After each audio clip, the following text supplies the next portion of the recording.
on their way. Gautam Duggad is joining us from Motilal Oswal Financial Services. Gautam, great to have you this afternoon. This is a good change. Huh? I think you should join us on the afternoon show as well more often. We'll talk about earnings, we'll talk about market, all of that in just a bit.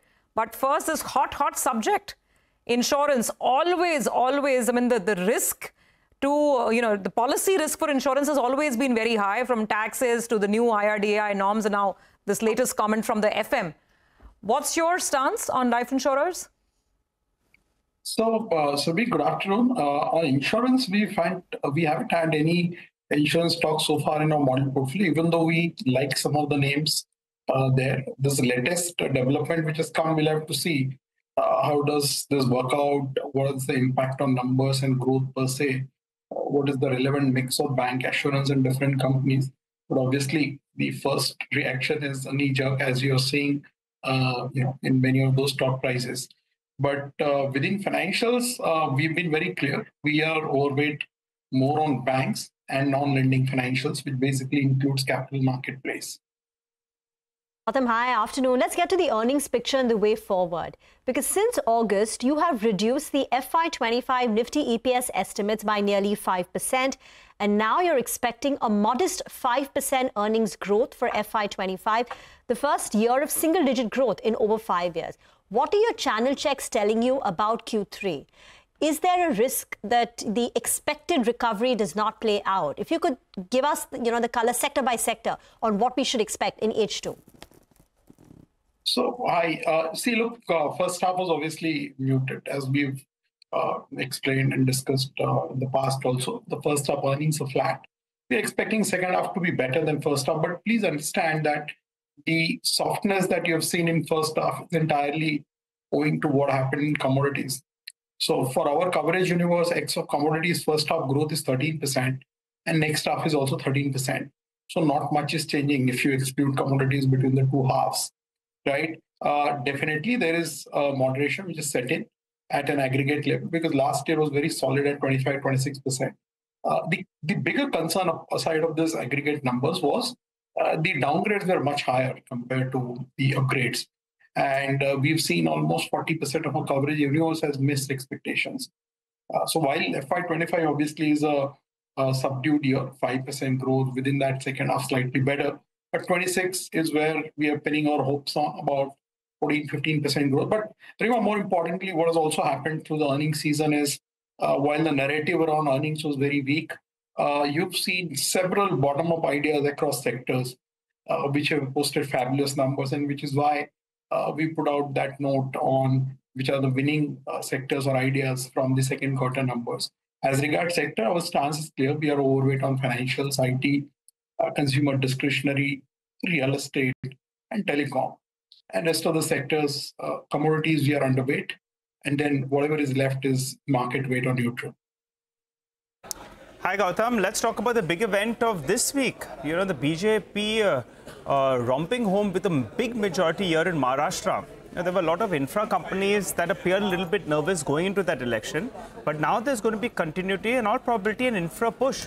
Your view on this, and also how do you play this theme? Yeah, Jalsi, look, first half, the government capex spending is down close to 15%, whereas their full year budgeted number is 17% growth. So obviously the implied assumption is that the second half, like to like, if the government were to meet the budget estimates, the second half capex spending has to grow 50%, which looks difficult now because, the capex spending requires a lot of time. So even if it is not 50% and instead of 17%, the government meets 12-13% YOY growth number, it'll still make 2H FY25 look very attractive in capex spending. The second point that you mentioned about the political stability in one of the largest state of India as far as the economy is concerned. In fact, I think Maharashtra is the single largest contributor to the GDP. So what happens in Maharashtra definitely matters. And we've all seen last 5 years in Maharashtra were quite unstable insofar as politics was concerned. I think this verdict, which has given a huge majority to the incumbent NDA government, and within that almost close to majority to BJP, will definitely bring a lot of stability in the governance and kickstart the policy agenda. More importantly, it will also bolster the confidence of the central government, because they now have scored 2 big victories in Maharashtra and Haryana after a minor setback in Lok Sabha. So we all are hoping that all of this will definitely make the government more active on spending and bring back the growth.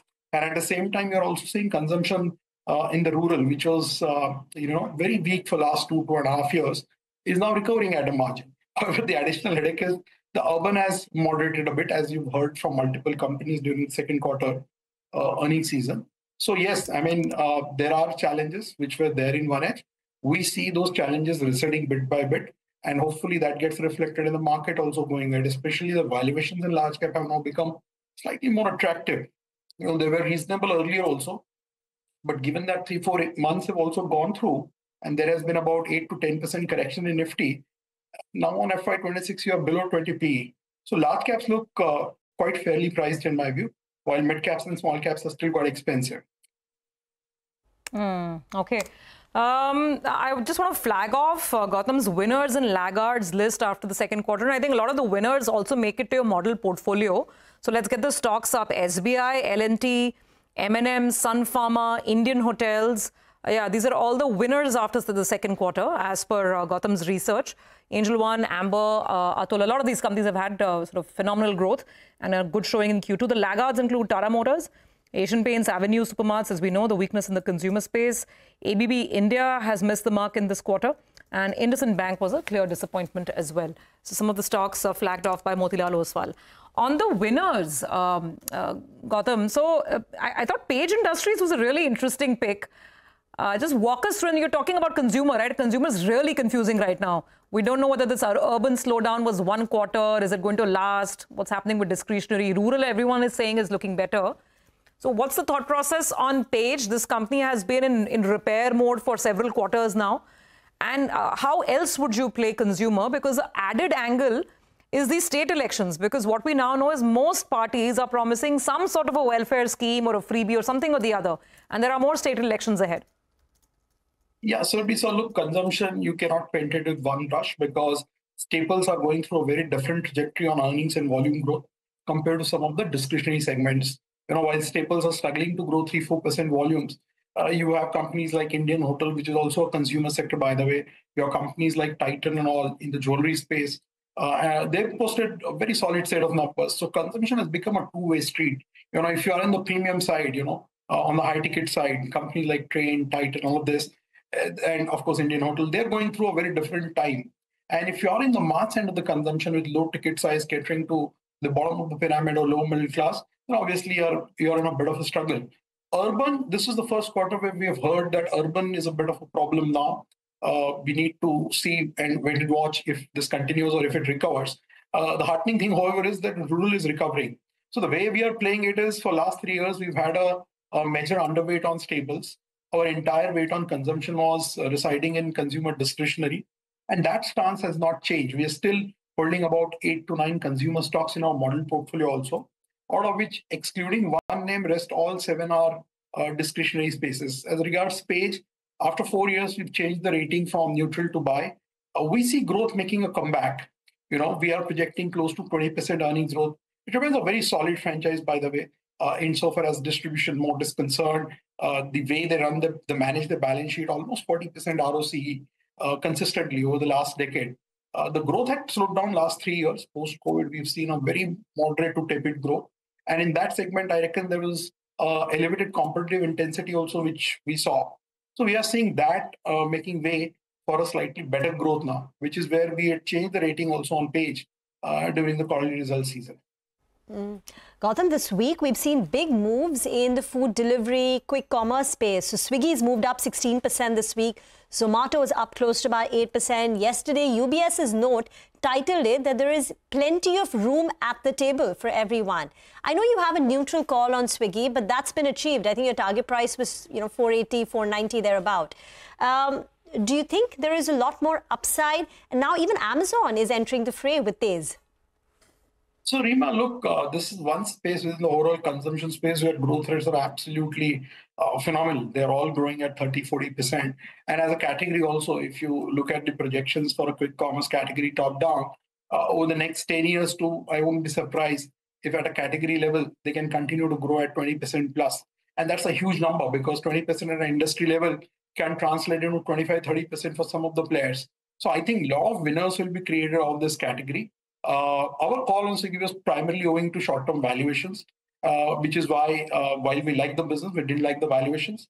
But if you're in kind of a market where stock moves 20-30% very fast these days on either side, without getting swayed by that, I would reckon that this is the industry where one must have an exposure, and must have an exposure with a slightly longer-term horizon, because today they are a fraction of the overall retail consumption market of India. And if they manage to grow at 20% at an industry level for next 5 to 10 years, this category can become very sizable, which is why we are very positive on this industry. And we think multiple winners can emerge out of this category over a period of time.